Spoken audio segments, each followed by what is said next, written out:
Pokemon. Roughly 25 years later, and we actually have over 1,000 of these cute yet powerful pocket monsters, or I guess I should say Pokemon as we like to call them. When we refer to competitive battling in Pokemon, we mean to take each of these unique Pokemon stats, move pool, abilities, and design and put them against other monsters to see how they fare. Some of them are good for generations on end, some of them are good for a couple of generations, and some of them flat out suck. Today, I took the liberty of taking 4 of these lovely Pokemon that are in or are coming to Pokemon Scarlet and Violet and seeing what buffs they could use so that when they can be competitively viable again, singles edition by the way. Also, my goal is to be as realistic with these redesigns and not to make them stupidly overpowered because then there is no point to this video. And hey, before we really deep dive in, if at any point you guys enjoyed the video, be sure to leave a like and subscribe for more competitive content just like this. We are on the road to 20k and I'm really trying to produce more high quality videos just like this, so if you enjoy, consider joining along. Other than that though, thank you and let's get started. The most powerful Pokemon that is not considered legendaries are called pseudo-legendaries. These are powerful, usually dragon type Pokemon that exhibit a 600 base stat total. For the most part, these are pretty good competitive Pokemon that make their names known in the highest tier of play in OU or sometimes down to UU. But of course, not every single one of these are made equal, especially when we talk about the most infamous one in Goodra. For everything the 6th generation gave us, the one thing they did not especially give us was a good pseudo-legendary. Goodra, well, this Pokemon is already given a huge disadvantage in its typing being Mono Dragon, being the only pseudo to still have a Mono type to this day. Offensively and defensively, this doesn't help its case as it puts it at a huge disadvantage when compared to other pseudos you would rather use. Speaking of which, its stats, while they aren't horrible, they aren't great either. It comes off as a bulky wall or either a bulky attacker if you look at its move pool as well. The problem is though, it can't do either of those things effectively that well. Its offenses are alright at best, and effectively trying to be a wall is also lacking in its move pool, not to mention it's very exploitable on the physical side of things. That isn't wowing anyone. In terms of being a bulky wall, well, I've said it before and I'll say it again, but you must have some sort of reliable recovery in order to be wanted as a wall. What makes me think I will use Goodra over a wall like Garganacl, who not only has recovery but also solid support moves to help it out, to which Goodra could use more of. Alright, I think you guys get my point of the numerous flaws that this Pokemon has, and if you try to fix them with Hisuian Goodra with its improved stats and typing, plus take it a step further to make it an OU staple forever. For regular Goodra, I've always felt it should have been a poison and dragon type user. It just makes sense with what the design says, at least to me. Making poison and dragon will actually give us the second poison and dragon type user from generation 6 behind Dragology. This type combo is very good on the defensive end, giving mid many resistances, which is good given its pretty good bulk. Now if we know anything about poison types, there's a very hard black or white area for them and no real gray area. And what I mean by that is that poison types couldn't be a bulky offensive force. It either had to be a bulky wall or a fast attacker. Goodra from its design isn't a fast attacker, thus let's maneuver its stats and move pool to portray a more bulky support role. The stats you see on screen I think gave a great redistribution of its stats for now this poison type Pokemon. It still retains a mediocre speed, being faster than its Hisuian version for obvious reasons. However, this time it is much bulkier all around, which sets it up to be a very great support Pokemon. Now, I didn't jack up any of its defense stats or anything because I want to actually change its ability to hydration to now poison heal, giving it a much needed additional recovery boost that is always desired. As I alluded before, good recovery for bulky support Pokemon is what is needed to make them good. Thus, I think it is important to implement the poison heal. However, with that, I don't want to give it any other forms of HP recovery like recover or so, only because when we compare to other slow bulky poison types, they don't have the same base stat total like this thing, so I don't want this thing to get out of hand and make it straight up broken. I think now the only thing missing from this thing is some good utility moves, namely Toxic, as it will be an obvious poison type Pokemon and Toxic must be an iconic must-see staple on it. So, this is the final design of Goodra. I think a much better base stats, a pretty good ability, and now a solid utility move in the back. You could run a set like Knockoff, Toxic, Sludge Wave, or a Dragon type move and then like Protect.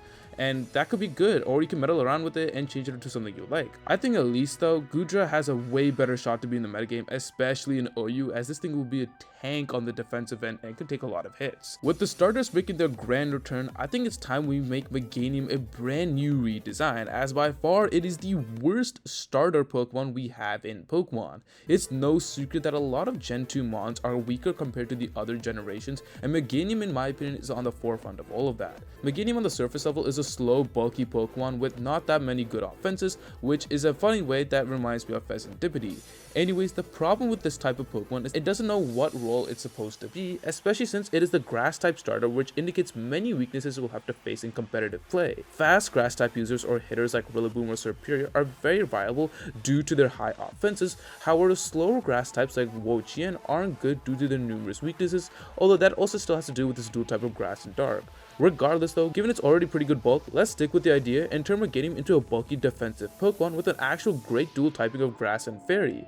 These stat splits on screen is also pretty good redistribution of stats to give that sense of a bulky support Pokemon. However, there are two things that are missing to make this bulky Pokemon work. First off, its ability, or I shall say hidden ability, needs a definite overhaul, and I think the perfect ability that this Pokemon should have is Triage.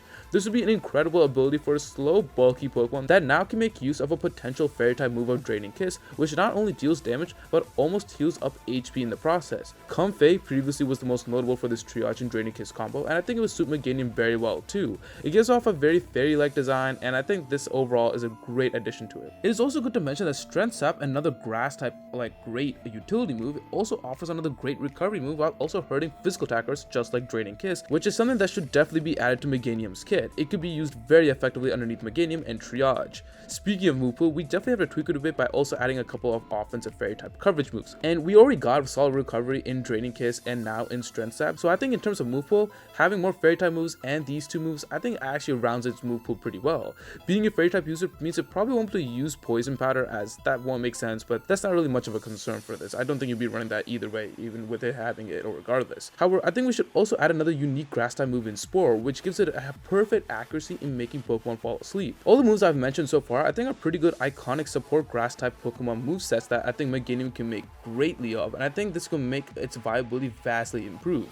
Spore is a great status move that can make up for it, so probably losing Poison Powder as well is not even that bad, because now you still have another status move to which it can abuse. Meganium now with this can run movesets like Strength Sap / Draining Kiss, Moonblast, Spore, Leech Seed, etc. When we compare to the OU tier, Meganium can match up against a lot of the Pokemon. It can be a complete counter to whatever Great Tusk is doing while offering its own great sense of support.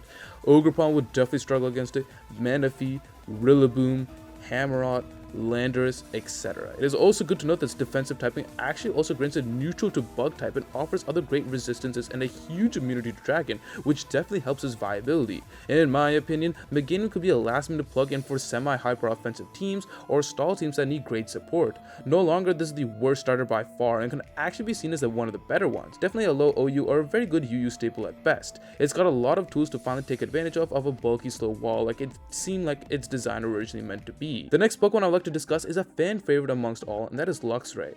Now, unlike the other two Pokemon I mentioned on the list before, this isn't a Pokemon that needs many changes, but nevertheless, let's see that this Pokemon is finally good. One of the biggest flaws for this offensive Pokemon is that it's always been relatively slow with an awful move pool, and I mean awful. First, let us fix that speed stat by min-maxing its offenses. Take 30 out of its base stat total from a special attack and then put it into speed, raising it to a pretty good 105 speed stat to pair it alongside a pretty powerful 125 attack stat. Now, the only issue with this Pokemon left is now the move pool, because other than Wild Charge, Crunch, and Play Rough, there isn't nothing for this Pokemon offensively speaking. However, let's change that, add some moves like Knock Off, Outrage, Flare Blitz, Close Combat, and perhaps even Iron Head.